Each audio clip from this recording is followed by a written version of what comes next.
Hey everyone, what's up? Thanks for tuning in. I love the editing process. It's one of my favorite things to do when it comes to photography. I edit primarily 99% on my iPad Pro using Lightroom CC. I can do almost everything on my iPad and then I tweak it using my MacBook if I need to be in Lightroom Classic, Photoshop, or using Topaz in case an amazing photo a face is not in focus. So today we're going to edit this photo together and I'll walk through the processes that I'm going to do using the tools. And this photo is pretty decent, so there shouldn't be need for a lot of changes, which is great. And as I'm making the changes, I'll share my thoughts as to why I'm doing what I'm doing. Let's edit. I think this is a great photo to show how a few tweaks can really help improve this. And it'll allow me to show a few different things that Lightroom CC has available. This is the paid subscription. To see your settings for your camera within Lightroom, click the eye in the lower right-hand corner. And this will allow you to know what your settings were on that particular day when you took the photo. So when you look at the photo, you can see where you might have went wrong with your settings and come over here and see them and think about what you might do differently if you were in this same lighting situation. So my shutter speed was 500th of a second, my aperture was 5, my ISO was 160. Overall, I'm pretty excited about this photo. It was at 10:40 in the morning on July 18th. It was absolutely bright. And I don't feel like anything got washed out. Even this guy in a white shirt, he's pretty clear. This was on my Nikon D500 using a Tamron 24-70mm 2.8 lens, and I was at 24mm zoom. And so overall, I'm pretty happy with the settings that I chose. If I would make any tweaks, I would probably bump my ISO down to 100 to be as low as possible without getting into the L dot whatever low numbers those are. I just hear you're not supposed to, so I stay at 100. And then I would drop my aperture down probably one stop because the dogs are a little bit on different planes. So I want to make sure I have all the dogs in focus depending on who I'm focusing on. This is my boy. If I focus on him, he's a little bit further back. This dog here, or possibly this dog right next to him, my other dog would be out of focus if I went too far down. And if I would have bumped up my shutter speed to be faster to compensate for the light to maybe have the background be a bit less bright, I think I would have added even more shadow to the dogs, especially my boy here. So first thing I'm going to do is increase the shadows, meaning I'm going to increase the bar, but it will take away the shadows.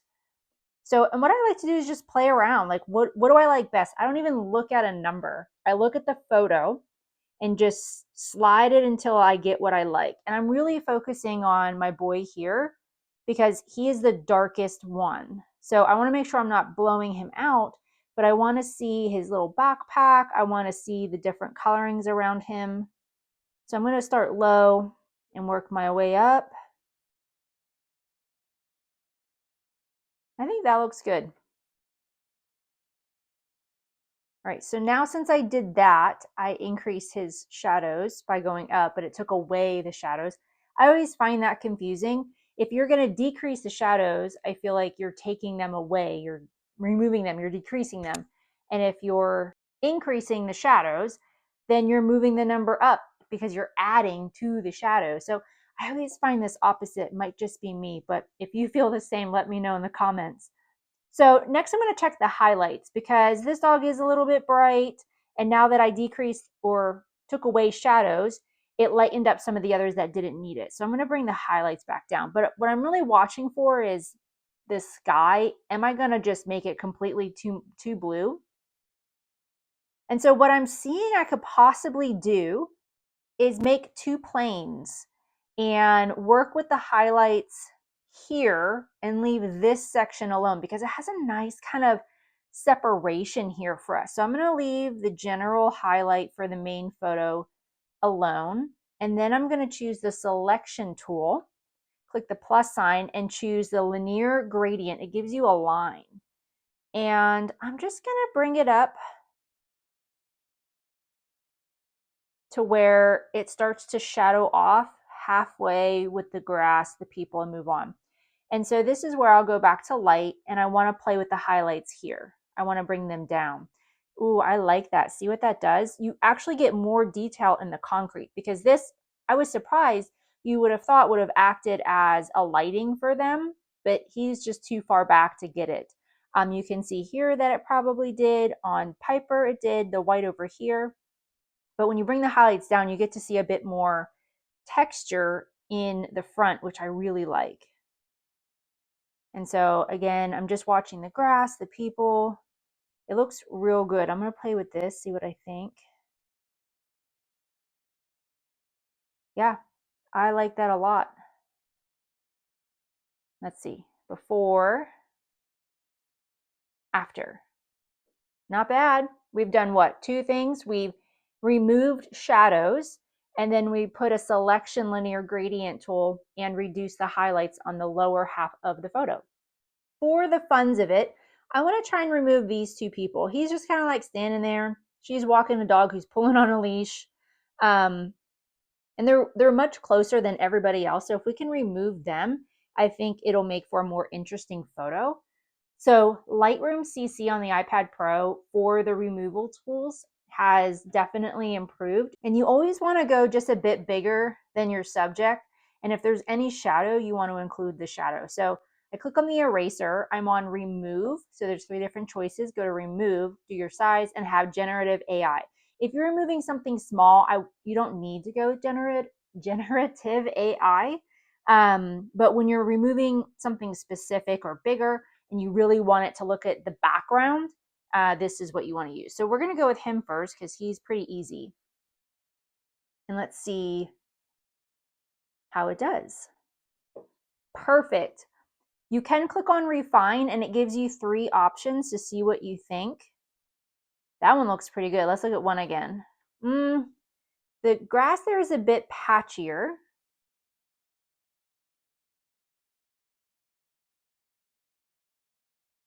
I'm just going to go with 3. I feel I see it moving, but I don't know if there's much of a difference. I'm also trying to look at the lines here in the bridge, and they're matching up pretty nicely. Same with the tree line. That's probably the most significant change. A little more jagged, smooth, but some mostly smooth. I'm actually going to go with 2. Click done.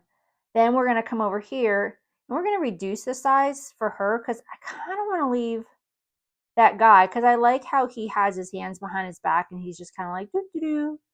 So I'm going to go smaller and I'll just make sure that I color more, which again, this is why I love to do it on the iPad rather than a computer with a mouse. I love the aspect of being able to draw or color. So it's definitely a favorite of mine. Oh, look at that. It kept him so good. No, that doesn't look good there. That's not good. 1 it is. The grass isn't the greatest, but he looks fantastic all by himself like that. And I love how he is still there with his hands behind his back walking. He's getting a jog on. Little kid's doing something over here. Looks like she's got a helmet on and dad's behind her. And just because, let's remove these porta potties. Because anytime you can remove an ugly bathroom, why not? So I kept the person and hopefully it'll just make it kind of the sandy background. Beautiful. Let's take a look at the options. I think 3 is the best. And it just kind of took out that area. Go to detail, noise reduction. 30. I think that's good. Piper and her goggles. All right, I love the people over here having picnics. We have a boat. We have the bridge. We have the dog park, which I love how we have all of our dogs here outside of the dog park. So let's look at it. This is before. So I'm going to kind of point out what we did. This area here, we decreased the highlights, which allowed for more texture and contrast to come into the sidewalk. We reduced the shadows, so the dogs were brighter and more able to be seen. And we've taken this guy and this woman and her dog out, as well as the plastic porta potties. So before, after. Before, you can focus here. After. He's just a bit brighter. You can see his backpack a bit more. And then, of course, those are the biggest ones because they were so much closer. And they're gone. All right. Thanks for editing with me. This is one of my favorite things to do. I'll definitely post more editing videos. If you have any questions, please let me know. If you would have done something differently, let me know. The thing I love about photography is it is art, and everybody has a different eye for what they like. Maybe you would have cropped it, made them closer to. I kind of like them being dead center. I'm not one to follow rules of lines and whatever. I just keep what I like. And I like having this in front with this in the back. And because it's such a long line, I feel like if I would move it more this way, it would make for a weird size photo. And I think this is a great size photo. I can't crop it in because then they'd be too close to the sides, and I like his shadow showing. So I think the formatting is something I would keep. Maybe you wouldn't have edited out those folks. Maybe you would take the time and edit out all the leashes. Anyways, thanks for joining me. If you have any questions or comments, please leave them below.